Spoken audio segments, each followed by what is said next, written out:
All right, so we're diving deep into charisma today. Uh-huh. How to project it, Yeah. especially how to use it when things get a little tricky. Mm-hmm. And you have given us some pretty fascinating material to work with Oh, here. I think so. We've got scientific research about first impressions. Right? We've got some historical stories about people like Ben Franklin, Oh, cool. and even advice from like business experts and things like that. I love it. So are you ready to transform our listeners into charisma powerhouses? Absolutely. I think we can definitely do that. Okay. And it's fascinating to me that your sources hit on everything from the super practical, like Right. how to give a really great handshake, Hmm. to the more psychological things like self-compassion and how that can actually boost your charisma. Oh, that's so interesting. Yeah. I know, right? Yeah. It's like we've got this charisma masterclass all packaged up for us. Totally. Our mission today is to pull out the most actionable stuff from these sources. Yeah. The stuff that you can actually use in everyday life. Love that. So should we just jump right in? Let's do it. Yeah. And, maybe more than you realize, Yeah. first impressions really do matter. It's true. We've all heard it before. We have. But what's the science behind it? Yeah, the science is actually really mind-blowing. Okay, hit me with it. Okay, so research shows that judgments are formed so fast. Oh, wow. Less than 1/10 of a second. That is fast. Yeah, and once that snap judgment is made, really, really hard to change it. Oh, no. I know. So first impressions are that important. Super important, and it all goes back to our evolutionary past. Oh, okay. Like way back. Yeah. So our brains are wired to very quickly figure out if somebody is a friend or foe. Okay. A threat or an ally, basically. Are they a part of our tribe or not? Interesting. Yeah, So these first impressions are tapping into some ancient survival mechanism. totally. It's like your brain is on high alert, scanning for any sign of danger or trustworthiness. I see. And that's where the negativity bias comes in. Our brains are just more sensitive to negative information. Yeah. One slip up and bam, you're labeled untrustworthy. Exactly. So how do we make sure that those first impressions are positive? Right. Because changing somebody's mind once they've formed an opinion, Yeah. that's a tough one. It is. It's like that economist John Kenneth Galbraith said, Hmm. faced with the choice between changing one's mind and proving that there is no need to do so, almost everyone gets busy on the proof. Yeah, that's so true. Yeah. So what's the secret? Well, one of the things that your sources talk about is this idea of tribalware. Tribalware. Yeah, have you heard of this? I don't think so. Okay, so the idea is that people instinctively feel comfortable Yeah. with those who look and act like them. Okay, so I need to figure out the tribe I want to connect with Yes. and then dress accordingly. Exactly. Think about your goals. Yeah. Do you want to be seen as a leader, Mm-hmm. a collaborator, Yeah. a visionary? Your clothes are sending a message whether you realize it or not. That's true. Yeah. It's like that old IBM dress code, Yes. the navy blue suit, no matter what policy. Exactly. They're all about fitting into that corporate tribe. Totally. Or think about American Express. Okay. They wanted to sell credit cards to college students, Uh-huh. and their sales went through the roof when they hired college students to do the selling. Oh, interesting. Yeah. Turns out Yeah. shared experiences and a similar way of dressing made a huge difference Wow. in building trust. So do I want to blend in or stand out? That's a tough one. It is. That's where strategy comes in. Great. Consider your goals Okay. and the situation. Right. You wouldn't wear a three-piece suit to a startup pitch meeting. Yeah, good point. It's all about reading the room, understanding the culture, Right. and then making conscious choices about how you present yourself. Okay. And speaking of presentation, Yeah. there's one small gesture that the sources emphasize that has a surprisingly big impact. I know what you're going to say. You do. Handshake. A handshake, Yeah. tell me everything. Okay, well, I've read management studies from the University of Iowa Okay. that claim that handshakes are actually more important than agreeableness, Wow. conscientiousness, or emotional stability when it comes to making a strong first impression. Really more important than those personality traits. That's what the research says. Ah. It sounds crazy, but when you think about it, Yeah. a handshake is this physical way of connecting. Right. It's like a mini trust fall, a sign that you're open to engagement. Mhm. It's a gesture that goes back centuries, Yeah. Well, wow. all the way back to knights checking for daggers. Wow, a handshake with historical roots. I know, right? Okay, so what makes a good handshake? Right. Because I'll admit, Yeah. I've been guilty of the dead fish handshake in the past. We've all been there. Okay, good. Yeah. The key is to find that sweet spot between too firm and too limp. Okay. It's about making firm, full contact, maintaining eye contact, and shaking from the elbow, not your wrist. Okay.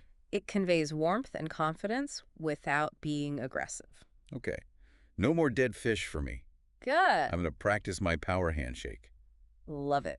Okay, so once I've nailed that first impression, Right. what's the next step in becoming a charisma master? Being a truly great listener. Okay, And I don't mean just waiting for your turn to talk. right. I get it. Yeah. So many people think listening is about being quiet while someone else talks, Exactly. but there's so much more to it than that. There is. It's about being present. Okay. Giving the other person your full attention, Yeah. making them feel heard and understood. Yes. And trust me, people can tell when you're not really listening, even if you're not saying a word. Oh, yeah. Yeah, your body language gives you away. So no checking my phone Mm. or mentally composing my grocery list No. while someone's talking. Exactly. And here's a tip that might surprise you. Okay. Let people interrupt you. Wait, but let them interrupt me. I know it sounds counterintuitive, Yeah. but think about it. Okay. If somebody feels like they can jump in and share their thoughts, Uh-huh. they're going to feel more comfortable Oh, and connected to you. right. It's about making them feel right, not about you being right. Makes sense. Yeah, It's like you're saying, hey, your thoughts and opinions are valuable enough to interrupt me. exactly. It's about making them feel valued. There's a story in one of your sources about a young executive who aced job interviews Really? by letting the interviewer do most of the talking. Oh, wow. He just listened intently, asked clarifying questions, and basically let the interviewer impress him. And it worked? He got multiple job offers. Wow. It's a great example of how being a charismatic speaker isn't always about being the most eloquent or having all the answers. It's Mhm. about making the other person feel like the star of the show. Interesting. Yeah, and that brings us to another key element of charisma, Okay. creating powerful associations. Okay. This sounds intriguing. Tell me more. You know that feeling you get when you pass a certain street corner Yeah. and it triggers a memory, maybe a funny story or a first date? Mm-hmm. Our minds naturally link locations with emotions. Right. It's like those places become infused with the feelings we experience there. Exactly. Well, it's the same with people. Oh, Every interaction you have with somebody creates an association in their mind, interesting. and you want those associations to be positive. I see.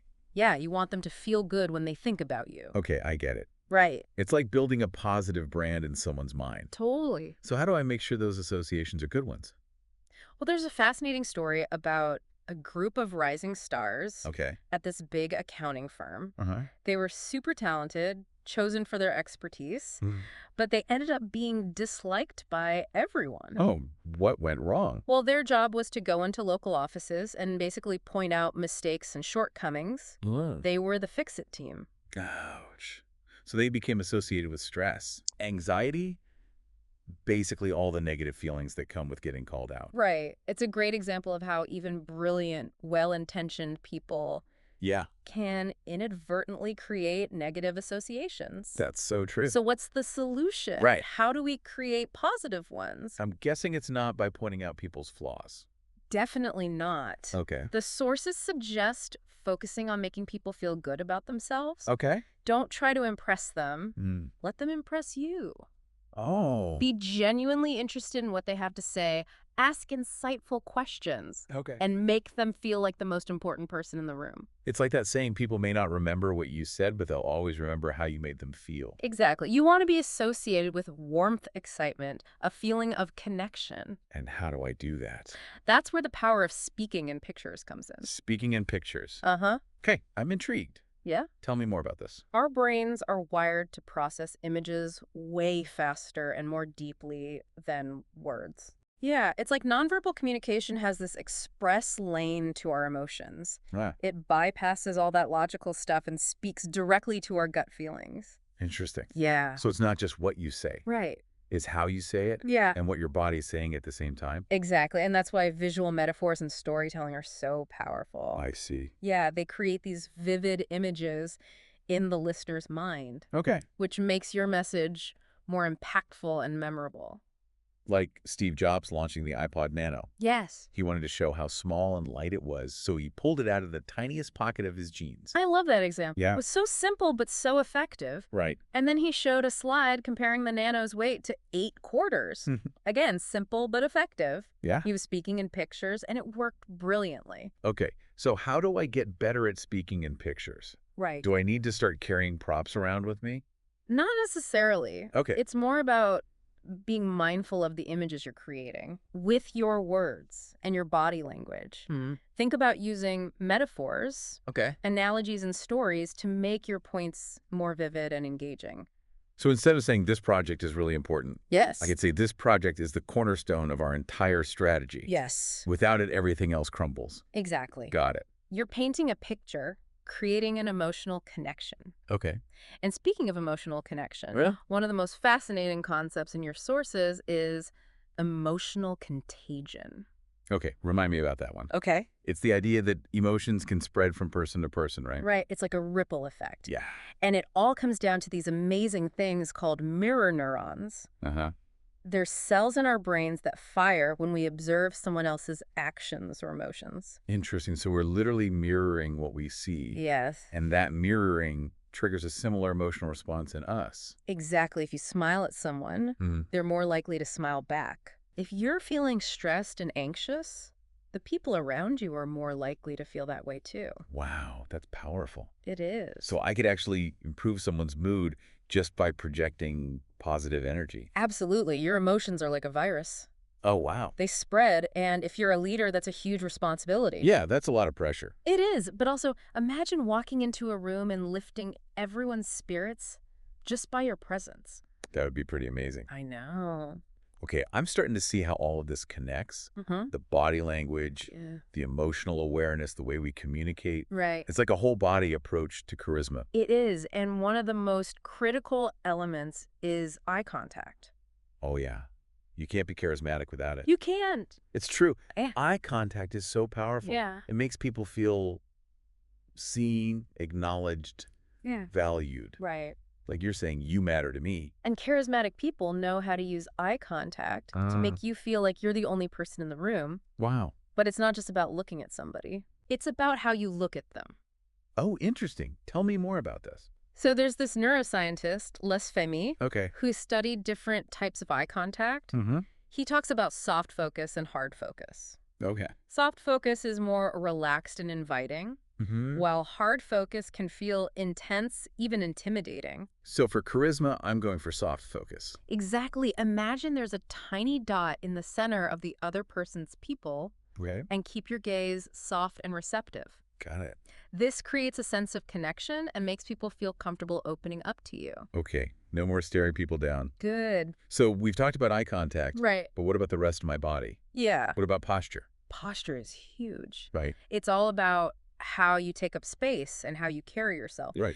There's this great story in one of your sources about Ella, Okay. this history major, Uh-huh. who takes a kickboxing class. Oh, cool. She's tiny, Okay. never thrown a punch in her life. I can relate to Ella. I'm not exactly a kickboxing champion myself. Well, her coach gave them this crazy assignment. So what was it? He said, go out on campus and make people move aside for you. What? Yeah. Whoa. Don't step aside for anyone. That's intimidating. I know. Did she actually do it? She was terrified, but she tried it. Wow. She visualized herself as a big gorilla charging through the jungle. I love that, the big gorilla visualization. Right. And guess what? Definitely. People started moving out of her way. No way. She wasn't being aggressive. Yeah. She was just taking up space with Yeah. her body language, and it worked. That's amazing. I know. So it's about owning your space, Yes. projecting confidence, even if you don't feel it at first. Exactly. Fake it till you make it, right? And it's not just about appearances. Okay. Deborah Grunfeld, a professor at Stanford, has done research showing that expansive postures actually change your body chemistry. Oh, wow. They increase assertiveness hormones and decrease anxiety hormones. So standing tall and taking up space can actually make you feel more confident. We can. It's like a self-fulfilling prophecy. It is, and there's a simple exercise you can try. Okay, what is it? Stand up, stretch your arms out to the sides and above your head. Uh-huh. Imagine you're that gorilla puffing up its chest, and then relax. Okay. Notice how you feel. I'm definitely going to try that. Good. So we've covered a lot of external stuff. Handshake, eye contact, posture. Right. But what about the internal stuff? Yeah. How do I cultivate charisma from the inside out? That's where it gets really interesting. Okay. Your sources talk a lot about the power of visualization. Like athletes using visualization to improve their performance. Exactly.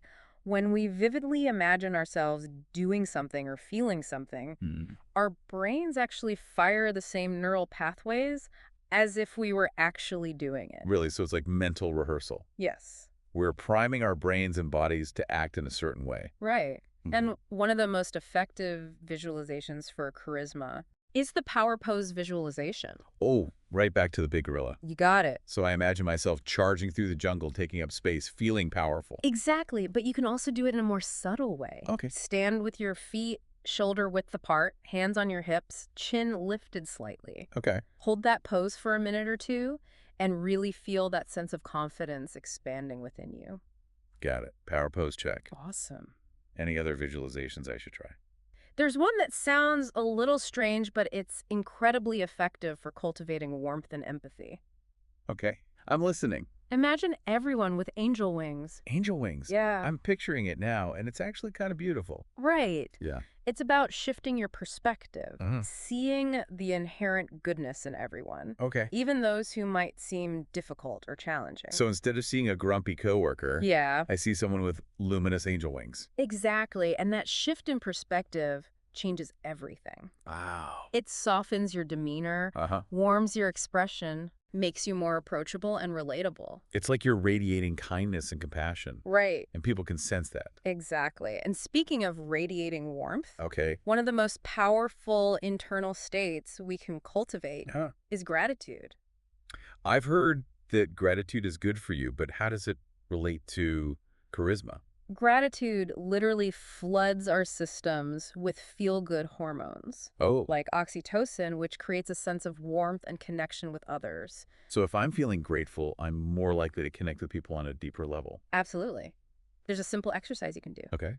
Take a few moments to think about all the things you're grateful for. Your health, your loved ones, a beautiful sunset, Okay. even a delicious cup of coffee. I can do that. As you focus on those feelings of gratitude, Yeah. notice how it affects your body language. Interesting. Your shoulders relax, Very. your face softens, Mhm. and you naturally radiate a sense of warmth and well-being. I see. And that warmth is incredibly contagious. People are drawn to it. So gratitude is like a charisma magnet. It is. It attracts people to you. Exactly. And along with gratitude, Yeah. another key element of cultivating charisma from within is self-compassion. Self-compassion. That's about being kind to myself. Right? Yes. Especially when I mess up or don't feel good enough. Exactly. It's about treating yourself with the same kindness and understanding that you would offer a good friend. Okay. It's about silencing that inner critic and embracing your imperfections. Right. Your sources mention a powerful practice called meta meditation. I've heard of that. Yeah. It's about cultivating loving kindness towards yourself and others, right? Right. You can do this by finding a comfortable seated position, Okay. closing your eyes, Mm-hmm. and repeating phrases of loving kindness silently to yourself. Like, may I be well, may I be happy, may I be peaceful, may I be free. Exactly. You can also direct those phrases towards others, Oh. loved ones, acquaintances, even those who might be challenging to love. Love that. It's like sending out ripples of loving kindness into the world. It is. And as you practice meditation, Yeah. notice how it affects your internal state. Okay. You might feel a sense of warmth spreading through your body, a softening of your heart, Yeah. and a greater sense of peace and acceptance. And that peace and acceptance radiates outwards, making you more approachable and charismatic. Exactly. It's about cultivating an inner harmony that naturally flows outwards, impacting the way you interact with the world. That's beautiful. Yeah. So these visualizations and exercises, they're like secret weapons for boosting charisma. They are. They work on a subconscious level, rewiring our brains for greater confidence and connection. Exactly. They bypass all that logical overthinking stuff and tap into the emotional core of who we are. Right. And the best part is, Yeah. the more we practice them, Mm-hmm. the more natural they become. That makes sense. It's like building a charisma muscle. Oh, I like that. The more we use it, the stronger it gets. Okay. I'm ready to pump some charisma iron. I love it. But before we get too carried away with our inner gorillas and angel wings, Right. I want to come back to those tricky conversations we were talking about earlier. Yeah. You know, the ones where the stakes are high, emotions are running hot, Mm-hmm. and your charisma is really put to the test? Ah, yes. Those high-pressure situations. Right. That can leave you feeling like you need a week-long vacation just to recover. Exactly. Well, your sources actually have some great advice for navigating these choppy waters Okay. with grace and impact. Let's hear it. I'm all ears. Okay, so one technique they highlight Uh-huh. is called mirroring and leading. Okay. Remember that whole emotional contagion thing we talked about? Yes. Well, this technique is all about using that principle to your advantage. So if someone comes at me all fired up and angry, Yeah. I should just mirror their energy right back at them. Not exactly. Okay. It's more subtle than that. Yeah. Mirroring is about subtly matching the other person's body language and energy level. Okay, to create a sense of rapport. So it's not about being a copycat. Right. It's about finding a way to connect with them on their level. Exactly. It's Yeah. about creating a sense of harmony, which builds trust and allows you to gently guide the conversation I see. in a more positive direction. So I might start by matching their intensity, Yeah. but then gradually shift my own energy to a calmer, more grounded place. And they'll unconsciously mirror that shift, Oh, helping to de-escalate the situation. that's so cool. I know. It's like you're using charisma to create a ripple effect of positive energy. Exactly. And speaking of positive energy, Yeah. another key takeaway from your sources is to focus on offering value in Okay. every interaction. What do you mean by offering value? So people are constantly evaluating Okay. the return on their investment, their time, attention, emotional energy. Right. So ask yourself, Yeah. what am I giving back in this conversation? Am I being helpful and informative, entertaining, or inspiring? So it's not just about getting what I want. It's about making sure the other person feels like they're getting something valuable out of the interaction as well. Exactly. The more value you offer, the more positively they'll associate you with the experience, Okay. which builds your charisma bank. I love that analogy of the charisma bank. Yeah. So I'm making deposits every time I offer value, You are. whether it's a helpful insight, Yeah. a genuine compliment, or even just a good laugh. Right. And those deposits add up over time, Yeah. creating a reservoir of goodwill that you can draw on in those challenging situations. Okay, so I'm mirroring, I'm leading, I'm offering value. Yeah. But what if I'm going into a situation where I'm feeling really anxious or insecure? Right. How do I manage my own internal state Yeah. so it doesn't sabotage my charisma? Your sources have a great technique for this called rewriting reality. Rewriting reality. Yeah, it's about consciously choosing a more positive and empowering interpretation of the situation. So instead of focusing on all the things that could go wrong, I Yeah. focus on what could go right. Exactly. Let's say you're about to give a big presentation Okay. and your mind is filled with doubts. Instead of letting those negative thoughts spiral, ask yourself, what if this presentation goes amazingly well? Okay. What if the audience is engaged, inspired, and eager to hear what I have to say? So I'm basically creating a new reality in my mind. You are. A reality where I'm confident, articulate, and charismatic. Yes. And by focusing on that positive outcome, I actually start to feel more confident and charismatic in the real world. Exactly. You're shifting your emotional state, Okay. which impacts your body language, your voice, your entire presence. Wow. It's like flipping a switch from fear to possibility. I love that. Yeah. It's like I'm the director of my own mental movie, You are. and I get to choose the ending. Exactly. And this technique works in all sorts of situations. Okay, like what? If you're stuck in traffic, Uh-huh. you can choose to see it as an opportunity to relax, listen to music, or catch up on phone calls. Right. If you're dealing with a difficult person, you can choose to see them as somebody who is struggling and in need of compassion. That's a good point. Yeah. So I'm taking control of my thoughts and emotions. Right. Instead of letting them control me, Yes. I'm rewriting the script to create a more positive and empowering experience. Exactly. And that sense of agency, that ability to choose your response, Yeah. is incredibly charismatic. Interesting. It shows that you're not a victim of your circumstances, Right. but rather a powerful creator of your own reality. Wow, this has been such an eye-opening deep dive. Hasn't it? I feel like I've gained a whole new understanding of charisma. Good. It's not just about being charming or extroverted. It's about so much more. It really is. It's about self-awareness, emotional intelligence, Yeah. and the ability to connect with others on a deeper level. And the best part is, What's that? it's a skill that anyone can develop. I agree. We all have the potential to be more charismatic, Yeah. more influential, more impactful. Absolutely. It's about unlocking your unique gifts and expressing them with confidence and authenticity. So as we wrap up this deep dive, Yeah. what's the one thing you hope our listener takes away from this conversation? I hope they realize that charisma isn't some magical quality Mm-hmm. that some people are born with and others aren't. Right. It's a practice, a journey of self-discovery, Yeah. and a commitment to showing up in the world as your most authentic and empowered self. Beautifully said. Yeah. Remember, Yeah, your journey to charisma is unique. it is. Experiment with the techniques we've discussed and see what resonates most with you. Totally. How will you use your charisma to make a positive impact on the world? That's a great question to ponder. Thanks for joining us on this deep dive into charisma. It's been a pleasure. We hope you've enjoyed the journey. It's like we're giving people the tools to build their own charisma toolkit. Exactly. Like find what works for them Uh-huh. and then use it to create those authentic connections. All right, so I'm feeling pretty pumped about all this. Me too. But I want to come back to those tricky conversations we were talking about earlier. Yeah. The ones where the stakes are high, Mm-hmm. emotions are running hot, Right. and you really need to bring your A game when it comes to charisma. Those are the tough ones. Yeah, they are. But luckily, your sources have some really solid advice for handling those situations. Okay, give me the goods. All right, so there's this one technique they talk about. Uh-huh. It's called mirroring and leading. Okay. Remember that whole emotional contagion thing? Yeah, where emotions are contagious. Exactly. So this technique is all about using that to your advantage. So someone's coming at me all fired up and angry. Yeah. I should just mirror their energy right back at them. No, not exactly. It's Right. a little more subtle than that. Right, I'm listening. Mirroring is about subtly matching their body language and energy level Okay. to create that sense of rapport. So it's not about being a copycat. It's more about finding a way to connect with them on their level. Exactly. You're speaking their nonverbal language, Interesting. which helps them feel more understood. Okay.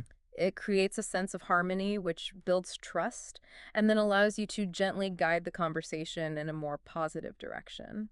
So I might start by kind of matching their intensity, Yeah. but then gradually shift my own energy to a calmer, more grounded place. Exactly, and they'll unconsciously mirror that shift, Wow. helping to de-escalate the situation. That's incredible. It's like you're using charisma to create this ripple effect Yes. of positive energy. Totally. And speaking of positive energy, Yeah. another big takeaway from your sources Hmm. is to focus on offering value Yeah. in every interaction. What do you mean by offering value? People are constantly evaluating the return on their investment, Okay. their time, attention, emotional energy. Right. So ask yourself, what am I giving back in this conversation? Mhm. Am I being helpful, informative, entertaining, or inspiring? So it's not just about me getting what I want. Right. It's about making sure the other person Yes. feels like they're getting something valuable from the interaction as well. Exactly. The more value you offer, Mm-hmm. the more positively they'll associate you with that experience. Okay. And that builds your charisma bank.